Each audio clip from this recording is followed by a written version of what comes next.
There's a growing concern tonight over the role lithium-ion batteries play in an increasing number of fires.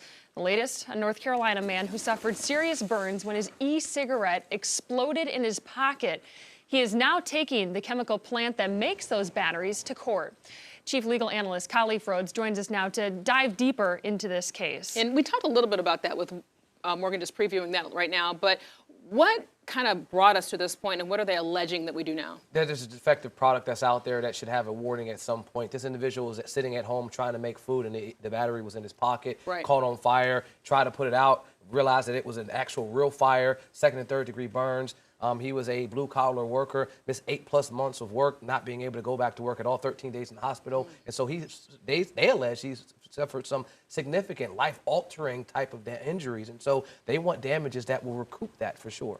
When you see something like this happen, you think, well, surely this isn't the first time that this company has seen this. Have there been any other lawsuits against this chemical plant before? Hundreds. I mean, these types of claims are out there. These are products liabilities claims. And because this product is one of a newer product, even though it's in a lot of things that we see, cell phones, those e-scooters, ion batteries are everywhere. But they're starting to explode and starting to not be used in the way that I guess they intended them to be used. And the biggest thing when you look at these product liability cases is the warning that there is a potential harm that could be down the road.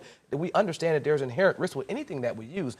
But if you look at cigarettes, you'll see a warning that the Surgeon General warns that you could potentially get cancer. You use something that you could potentially choke on it, choking hazard, things falling over, tipping hazard. I mean, and so what this individual is saying is, you had a duty to warn me that I could potentially burn a hole in my leg by having this in my pocket. And because you failed to do that, you're at fault, and I should be able to recoup some type of coverage for that. Right. We've even heard from firefighters really voicing their concerns about lithium-ion batteries. Are we starting to be able to see more connection with these types of batteries? And I know we've even had May talk to us about what we're seeing in terms of the airlines, but, you know, what are you seeing? I've seen that, and then I looked at a couple of those types of claims as well with airlines, and think that we're in a really, really tough situation because we want to be able to have access to our devices, and we want them to run a lot longer. And so we moved away from, door cell batteries and these, batteries that die. You had to consistently replace them, and then we had rechargeable type of batteries. But these lithium-ion batteries can give you days worth of time, but they also come with a consequence. I mean, the biggest ones that I'm saying the pushback is for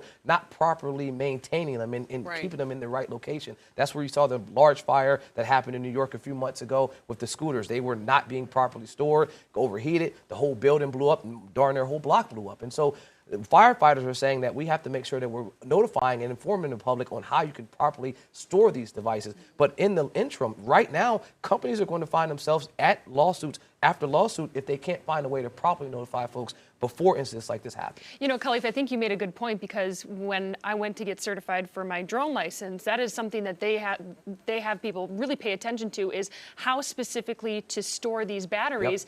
And when you think about those batteries that are in everyday things that we use, the average user doesn't get that practice, doesn't go through a course like that. You're not thinking about it, you just put it under the sun, and next you know it blows up, and you're confused. And so now someone like that next to a stove, intensifying the heat, it was a recipe for disaster. Y'all gonna make me go home and read exactly how to take care of these batteries. Kali, thank you so much for